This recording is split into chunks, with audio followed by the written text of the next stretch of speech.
2024 లేదా 25లో డిగ్రీ లేదా బీటెక్ చదివారా? సాఫ్ట్‌వేర్ జాబ్ కోసం ఎదురు చూస్తున్నారా? అయితే కోడ్ జ్ఞాన్ 100 డేస్ కోర్సులో చేరండి. జాబ్ సాధించండి. Welcome to Suman TV. నేను మీ సుమన్ టీవీ నాగ్.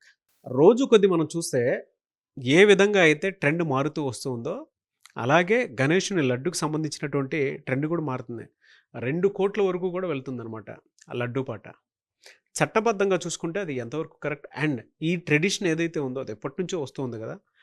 దీనికి సంబంధించినటువంటి వాటిల్లో అది అక్కడి వరకు వెళ్ళేంత వరకు ఏం జరుగుతుంది? చట్టాలు అసలు ఇటువంటి వాటికి ఏం చెప్తున్నాయి అనేటువంటిది ఈరోజు మనతో పాటు హైకోర్టు అడ్వకేట్ అలాగే రవీంద్రనాథ్ గారు ఉన్నారు. వారి మాటలను తెలుసుకుందాం. Hello sir. హాయ్ అండి నాగరాజ్ గారు. సార్, అంటే గణపతి అనంటే మనకి ఫస్ట్ మొదటగా గుర్తొచ్చేది laddu.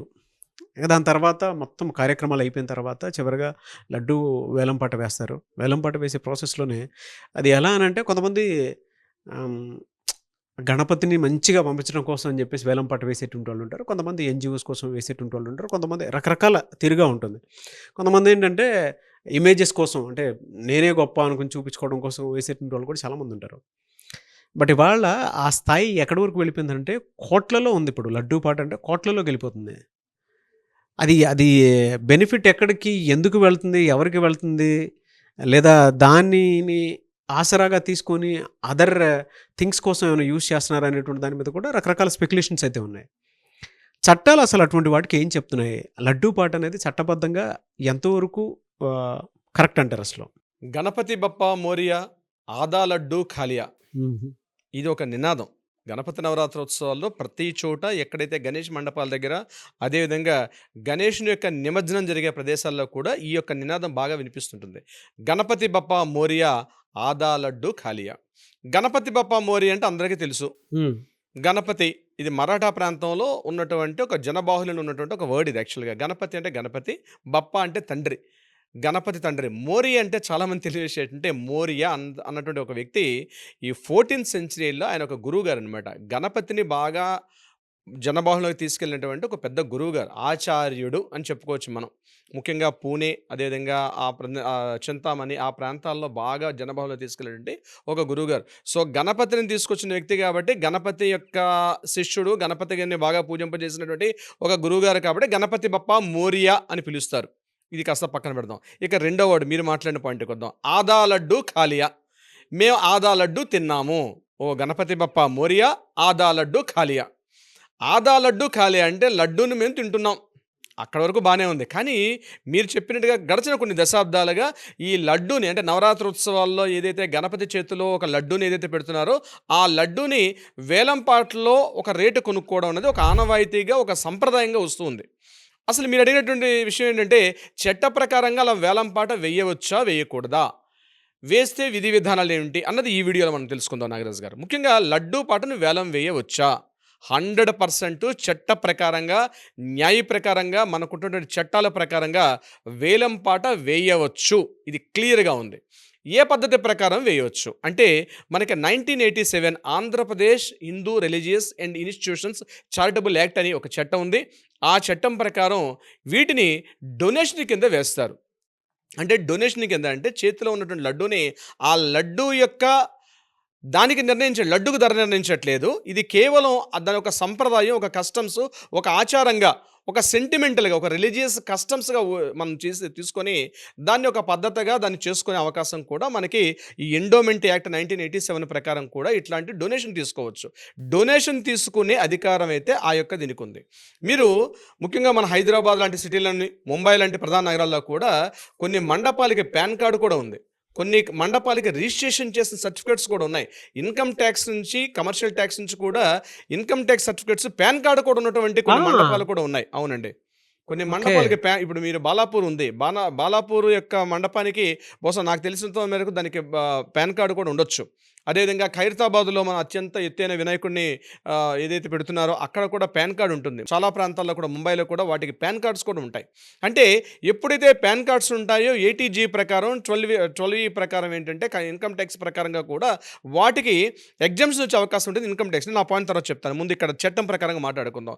So Hindu endowments act 1987 ప్రకారం, హిందూ రిలీజియస్ యాక్ట్ ప్రకారం దీన్ని ఒక డొనేషన్గా తీసుకోవచ్చు. అంటే ఆ డొనేషన్ దేనికి అంటే అక్కడ ఉన్నటువంటి మండపాల నిర్వహణ, పేదలకి కాస్త అన్నప్రసాదం చేయడం, అదేవిధంగా దీంతో పాటు కొన్ని ఆధ్యాత్మిక కార్యకలాపాలు హిందూ ఎండోమెంట్ యాక్ట్ ప్రకారం ఏదైతే డొనేషన్గా తీసుకున్నటువంటి దీంతో అక్కడ ఆ మండపాలు నిర్వహణ చేయొచ్చు, లేకపోతే కొన్ని ఆధ్యాత్మిక కార్యకలాపాలు చేయొచ్చు.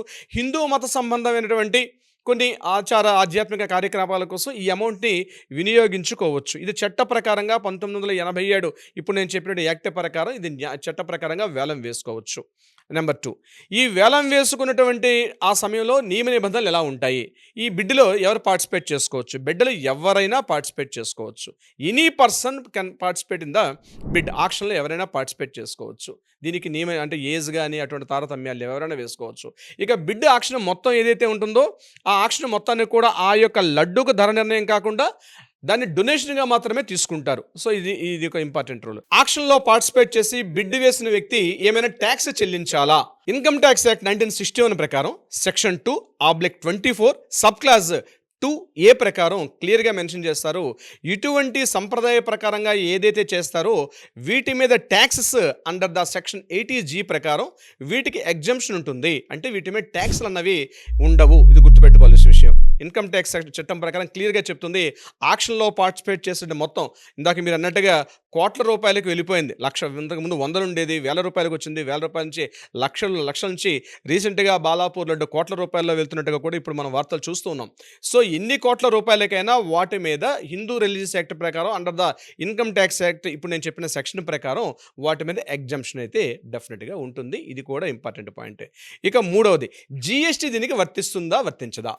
అండర్ ద CBIT అంటే సెంట్రల్ బ్యూరో ఇండైరెక్ట్ ట్యాక్సెస్ ప్రకారం CBIT అంటారు. ఇండైరెక్ట్ ట్యాక్సెస్ ప్రకారం అంటే పరోక్ష పన్నుల లెక్కలో చూసినట్లయితే ఇది ఒక మత సంప్రదాయానికి సంబంధించి ఒక మత విశ్వాసాలకు సంబంధించినటువంటి ఈ కార్యక్రమం కాబట్టి దీని మీద GST అన్నటువంటి యాక్టివిటీ అయితే ఉండదు. ఇది గుర్తుపెట్టుకోవాలి ప్రతి ఒక్కరు కూడా. దీని మీద GST ఉండదు. ఇన్కమ్ ట్యాక్స్ ఎగ్జంప్షన్ ఉంటుంది. చట్ట ప్రకారంగా కూడా మన లా ప్రకారంగా చట్టం ప్రకారం కూడా ఆక్షన్ నిర్వహించుకోవచ్చు. కానీ ఏదైతే అమౌంట్ తీసుకున్నారో ఆ అమౌంట్ మాత్రం తప్పనిసరిగా ఆ హిందూ మత విశ్వాసాలు, సంప్రదాయాలు, ఆచారాలు అదేవిధంగా అక్కడ కార్యక్రమాల నిర్వహణకు మాత్రమే ఉపయోగించాలి తప్పించి ఈ యొక్క ఫండ్స్ని వేరే వైపు నిర్ణయించడానికి కూడా అధికారం లేదు. ఇప్పుడు ఉదాహరణకి ఇందాక నేను చెప్పినట్టుగా ఆ మండపాలు కానీ అండర్ ద పాన్ కార్డు కానీ రిజిస్ట్రేషన్ ఉంటే రిసిట్స్ ఇచ్చే అవకాశం కూడా ఉంటుంది. ఆ రిసిట్స్ మీద కూడా ఎటువంటి ట్యాక్స్ కూడా ఉండదు. ఎవరైతే బిడ్ ఆక్షన్లో పార్టిసిపేట్ చేస్తారో ఇప్పుడు నేను చెప్పినటువంటి అన్ని విషయాలు కూడా వాళ్ళకు కూడా ట్యాక్స్ ఎగ్జంప్షన్ ఉంటుంది. అంటే వ్యక్తిగతంగా పలానా ఒక వ్యక్తి వెళ్ళి కోట్ల రూపాయలకి 2 కోట్ల రూపాయలు చేస్తే 2 కోట్ల రూపాయలకి ట్యాక్స్ ఏమైనా ఉంటుందా అంటే ట్యాక్స్ అనేది ఉండదు. GST ఉంటుందా? GST కూడా ఉండదు. టోటల్గా అమౌంట్ అంతా కూడా under the section income tax act 1961 ప్రకారం పూర్తి మినహాయింపు అయితే ఉంటుంది. లడ్డూ వేలంపాట పార్టిసిపేట్ చేసిన వ్యక్తికి ఉంటుంది. ఆ లడ్డూ వేలంపాట నిర్వహిస్తున్నటువంటి ఎవరైతే ఆ యొక్క మండప నిర్వాహకులు కానీ ఆ కమిటీ సభ్యులు ఎవరైతే ఉంటారో వాళ్ళకు కూడా ఎటువంటి రిస్ట్రిక్షన్స్ లేవు. చట్ట ప్రకారంగా ఎవ్రీథింగ్ ఈజ్ క్లియర్. సో దీని మీద ఎటువంటి అపోహలు కానీ లేదా మత విశ్వాసాలకి తొలగించేటట్టుగా ఎటువంటి అభియోగాలు కానీ చేసి అవకాశం దీని మీద కోర్టులకు వెళ్తామండి, దీని మీద మేము కాస్త వివాదాలు చేస్తాము, కోర్టులో మేము పిటిషన్లు వేస్తామంటే ఎవ్వరికీ ఎటువంటి అధికారం లేదు. ఎందుకంటే ఇది హిందూ మత విశ్వాసాలకు సంబంధించింది. గుర్తుపెట్టుకోవాల్సింది ఒక చిన్న లడ్డూయే కావచ్చు కానీ ఆ లడ్డూ ద్వారా కొన్ని వేల మందికి ప్రయోజనకరంగా ఉంటుంది. కాబట్టి మనకున్నటువంటి చట్టాలు, మనకున్నటువంటి కమర్షియల్ ట్యాక్స్, ఇన్కమ్ ట్యాక్స్ యొక్క విధి విధానాల ప్రకారం దీని మీద ఎటువంటి చట్టాలు అంటే దీని మీద ఎటువంటి నియమ నిబంధనలు అంటూ క్లియర్గా ఉన్నాయి. కాబట్టి రిస్ట్రిక్షన్స్ అనేవి చాలా తక్కువగా ఉంటాయి. కాబట్టి ఎవరైనా ప్రతి మండప నిర్వాహకులు హ్యాపీగా భారతదేశంలో రాజ్యాంగం కల్పించిన హక్కు ఏదైతే ఉందో ఆ రాజ్యాంగం కల్పించిన హక్కు ప్రకారం ఎవరైనా పార్టిసిపేట్ చేసుకోవచ్చు. దీని మీద హ్యాపీగా ప్రతి మండప నిర్వాహకులు ఈ 9 రోజుల పాటు గణపతిని ఎలా అయితే ఆరాధిస్తారో ఆ నిమజ్జనం చేసుకున్న ప్రక్రియలో నినాదాలతో పాటు ఎవరైతే వ్యక్తి ఆ లడ్డూని తీసుకున్నారో అతను తన సొంతానికి వాడుకోలేటువంటి నియమాలు లేవు. సో ఆక్షన్ పార్టిసిపేట్ చేశారు కాబట్టి తన సొంత కుటుంబానికి వాడుకోలేదు, అది అతని ఇష్టం. సో ఏమైనా చేసుకునే హక్కు కూడా అతనికి ఉంటుంది. నాగరాజ్ గారు clear and very good information sir. Thank you so much Alagar Ravindranath గారు. Thank you so much Nagaraj గారు.